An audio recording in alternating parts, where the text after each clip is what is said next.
दोस्तों, आज हम रेडियो एक्टिविटी को डिस्कस करेंगे। रेडियो एक्टिविटी को समझने से पहले हम एटम के बारे में जानते हैं। एटम क्या है? एटम स्मॉल पार्टिकल है। क्या यह स्वतंत्र रह सकता है? रह भी सकता है और नहीं भी। कौन कौन से एटम स्वतंत्र रह सकते हैं? Helium, neon, argon. और कौन से स्वतंत्र नहीं रह सकते? वो हैं हाइड्रोजन, ऑक्सीजन, नाइट्रोजन और भी बहुत सारे एटम्स हैं। जैसे यहाँ पे स्वतंत्र नहीं रह सकते मतलब ये H+H दोनों मिलकर H2 बनाएंगे। O+O मिलकर O2। O का अकेले कोई अस्तित्व नहीं होगा। अब हम देखते हैं एटम किस चीज़ से मिलकर बने होते हैं। एटम प्रोटॉन, इलेक्ट्रॉन और न्यूट्रॉन से मिलकर बने होते हैं। अब हम सवाल उठता है कि हम एटम किसको कहेंगे? Characteristics of atom. Atom is defined by number of proton और एटॉमिक नंबर। आपको पता है जितना एटॉमिक नंबर होता है वही उसका प्रोटॉन नंबर भी होता है। जितने प्रोटॉन होंगे उतने एटॉमिक नंबर होंगे। जैसे जो नंबर ऑफ प्रोटॉन है वही डिसाइड करता है कि एलिमेंट कौन सा होगा। जैसे नंबर ऑफ प्रोटॉन, अगर नंबर ऑफ एटॉमिक नंबर, जैसे एटॉमिक नंबर 1 है तो इसका मतलब है ये हाइड्रोजन है। 2 है तो ये क्या है? हीलियम है। ऐसे ही 11 है तो इसका मतलब है ये क्या है? सोडियम है। तो हमारे कहने का मतलब है कि जितना एटॉमिक नंबर होगा उतने ही प्रोटॉन होंगे। अब ये प्रोटॉन कहाँ रहते हैं? प्रोटॉन रहते हैं नाभिक में। ये है नाभिक। यहाँ पे रहते हैं प्रोटॉन और न्यूट्रॉन। अब हम इनके बारे में डिटेल से समझते हैं।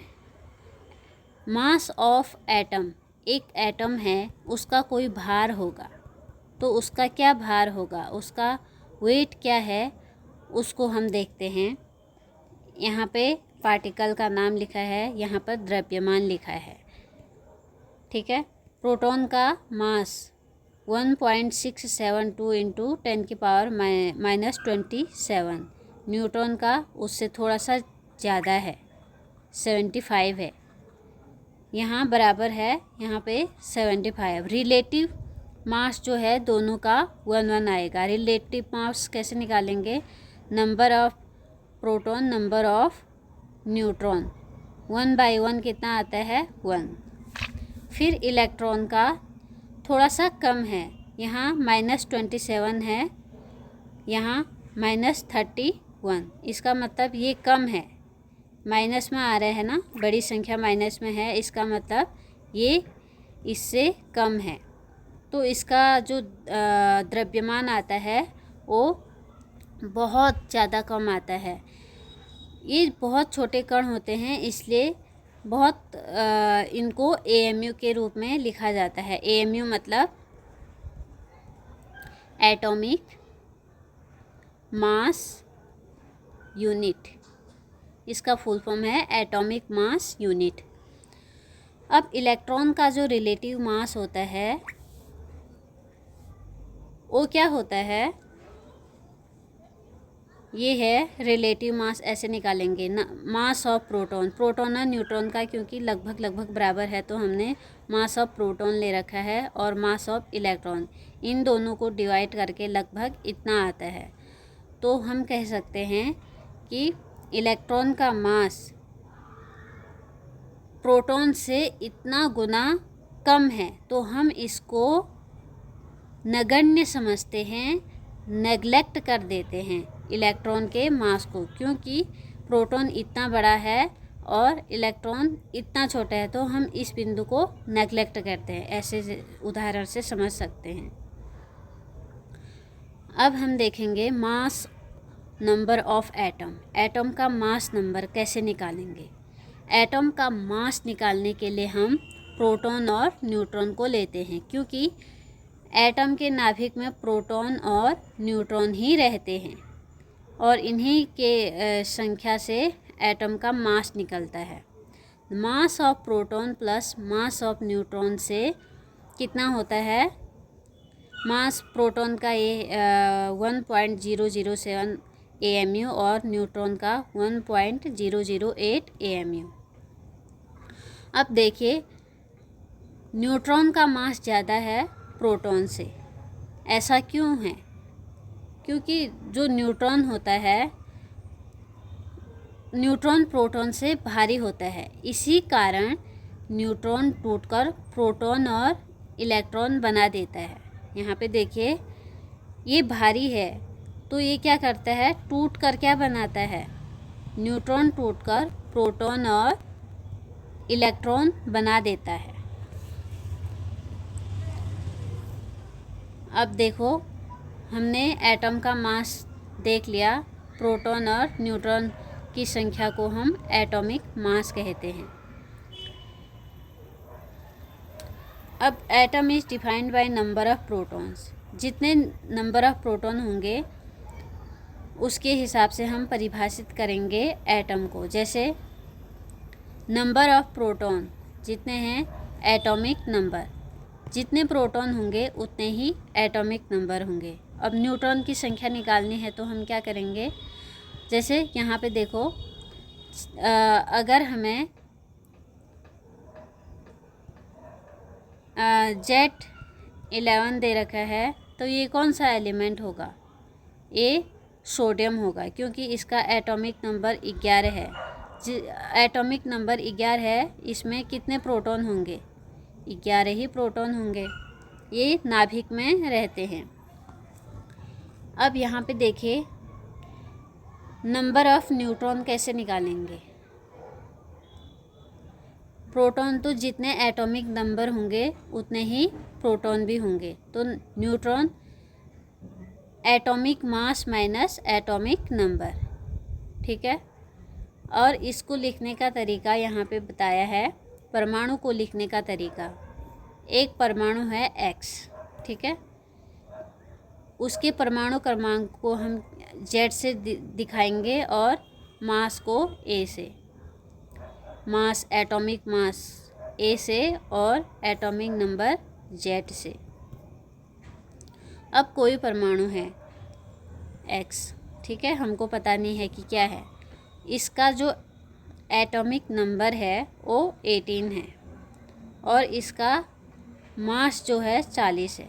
तो इसमें हम क्या करेंगे, 18 किसका होता है, आर्गन का होता है, तो इसमें प्रोटॉन कितने होंगे, जितने इसके एटॉमिक नंबर है उतने ही उसके प्रोटॉन होंगे। तो इसमें प्रोटॉन कितने होंगे, एटॉमिक नंबर कितना है, 18 है, तो प्रोटॉन भी 18 होंगे।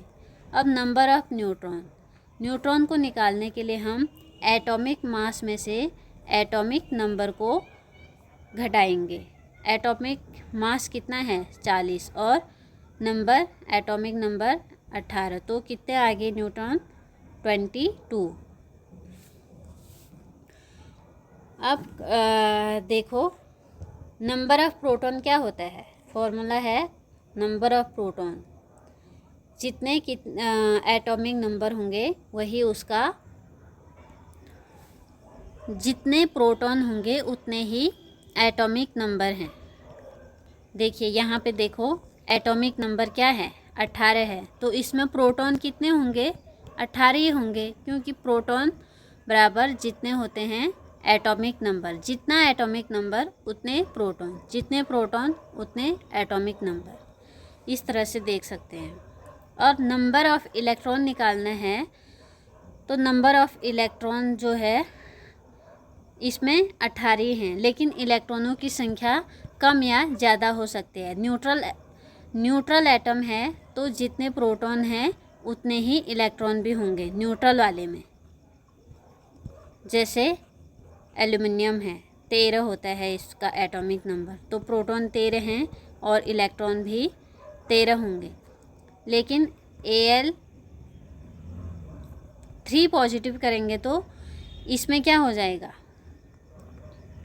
इसमें से हम क्या करेंगे, Al3 पॉजिटिव, प्रोटॉन कितने हो जाएंगे, 13 हो जाएंगे, और इलेक्ट्रॉन कितने हो जाएंगे, पॉजिटिव का मतलब है कम हो जाएंगे, तो 3 कम कर देंगे, 13 माइनस 3 कितना होता है, 10 इलेक्ट्रॉन हो जाएंगे, क्योंकि इसने इलेक्ट्रॉन किसी को दे दिए हैं। ठीक है, अब देखिए यहाँ पे ऑक्सीजन में हम नंबर ऑफ़ प्रोटॉन, इलेक्ट्रॉन और न्यूट्रॉन निकालेंगे। प्रोटॉन निकालने के लिए क्या करते हैं, जितने एटॉमिक नंबर होता है उतने ही प्रोटॉन होते हैं। एटॉमिक नंबर 8 है, और 8 है तो क्या होगा, प्रोटॉन भी 8 ही होंगे। अब इलेक्ट्रॉन भी 8 होंगे, क्योंकि ये न्यूट्रल है, इसमें कोई आवेश नहीं है अभी। और नंबर ऑफ़ न्यूट्रॉन कितने होंगे, atomic mass minus atomic number करेंगे तो कितना आ गया, 8। ऐसे ही हम 8 इसका निकालेंगे, ये भी ऑक्सीजन का आइसोटोप है। इसमें क्या यह ऑक्सीजन है, हाँ ये ऑक्सीजन है, ऑक्सीजन का एक आइसोटोप है। ठीक है, तो यहाँ पे प्रोटॉन कितने हैं, 8 हैं, क्योंकि एटॉमिक नंबर ऑक्सीजन का 8 होता है, और जितना एटॉमिक नंबर होता है उतना ही प्रोटॉन भी होता है। तो न्यूट्रॉन कितने होंगे, atomic mass minus atomic number करेंगे, 9 होंगे। फिर ऐसे ही हम और चीज़ें भी देखते रहेंगे। अब देखिए आइसोटोप्स क्या होते हैं। अभी हमने यहाँ पे आइसोटोप की बात करी थी। ऑक्सीजन के आइसोटोप क्या क्या हैं, O17 और O18। ठीक है, एक ही तत्व का मास डिफरेंट है और प्रोटॉन में कोई चेंज नहीं हो रहा है। Isotopes are atoms of same elements having different mass number. यहाँ पे देखिए ये एक आइसोटोप है, यहाँ पे क्या है, एलिमेंट्स तो सेम है, यहाँ पे भी ऑक्सीजन है, यहाँ पे भी ऑक्सीजन है। देखो atoms of same elements having different mass number कह रहे हैं। यहाँ पे मास नंबर क्या है, 17 है, यहाँ पे क्या है, 18 है, तो मास नंबर डिफरेंट हो गया। ठीक है, और सेम एटॉमिक नंबर, और एटॉमिक नंबर सेम है, तो इसको क्या कहेंगे, आइसोटोप्स कहेंगे।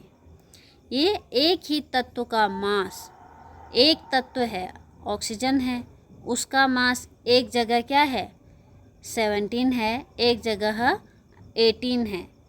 मास नंबर अलग है लेकिन एटॉमिक नंबर सेम है। ठीक है, अब देखो इसमें आइसोटोप्स हैं, ये ऑक्सीजन के आइसोटोप्स हैं। यहाँ पे प्रोटॉन मास नंबर सेम है, एटॉमिक नंबर सेम है ना, जेड, और मास नंबर डिफरेंट है। यहाँ 16, 17, 18, यहाँ 8, 8, 8, तो यहाँ पे प्रोटॉन 8 हैं। न्यूट्रॉन कितने हैं, यहाँ पे न्यूट्रॉन निकालने के लिए हम क्या करते हैं, atomic mass minus atomic number. तो एटॉमिक मास में से हम एटॉमिक नंबर को घटा के 8 न्यूट्रॉन हैं। यहाँ पे 17 माइनस 18, 9 और 10 न्यूट्रॉन। अब हम आइसोटोप्स क्या है, अगर हमें कोई पूछे तो हम क्या कहेंगे, atoms of same elements having different number of neutrons.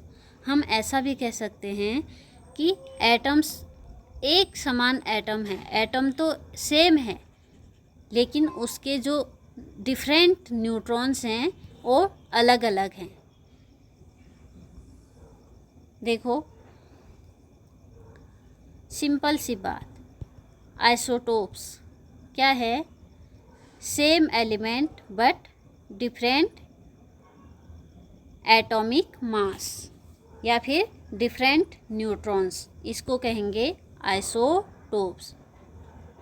But same number of protons, proton तो सेम है ना सब में, न्यूट्रॉन अलग हैं, तो प्रोटॉन सेम न्यूट्रॉन अलग, तो इसको आइसोटोप्स कहेंगे। यहाँ पे कुछ आइसोटोप्स दे रखे हैं, जैसे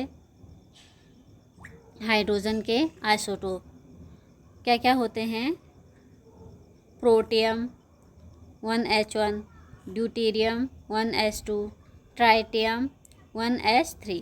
डिफरेंट मास नंबर है और एटॉमिक नंबर सेम है, मास नंबर डिफरेंट है, तो ये क्या है, आइसोटोप है। यहाँ पे हमने न्यूट्रॉन्स की संख्या निकालना पहले ही बता दिया है। हाइड्रोजन का ऐसा कौन सा आइसोटोप्स है जिसमें न्यूट्रॉन नहीं होते हैं, ये प्रश्न आता है, तो क्या है, कौन सा है, प्रोटियम, यहाँ पे 0 न्यूट्रॉन्स हैं। फिर कार्बन के देखते हैं, कार्बन के आइसोटोप्स हैं C12, C13, C14। इसमें प्रोटॉन सब में सेम है और न्यूट्रॉन अलग अलग हैं। तो अगर हम संक्षिप्त में कहें तो क्या कहेंगे, आइसोटोप क्या हैं, isotopes same number of atomic number, atomic number same, और न्यूट्रॉन क्या होंगे, डिफरेंट होंगे, अलग होंगे, इसको हम कहेंगे आइसोटोप्स। दोस्तों आज के लिए इतना ही, कल हम आइसोबार्स को समझेंगे।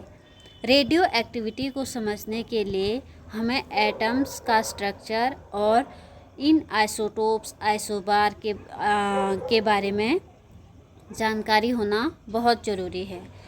अगर हम इन्हें समझेंगे तभी हम रेडियो एक्टिविटी को भी समझ पाएंगे। थैंक यू दोस्तों, नेक्स्ट वीडियो आइसोबार्स पर आएगी।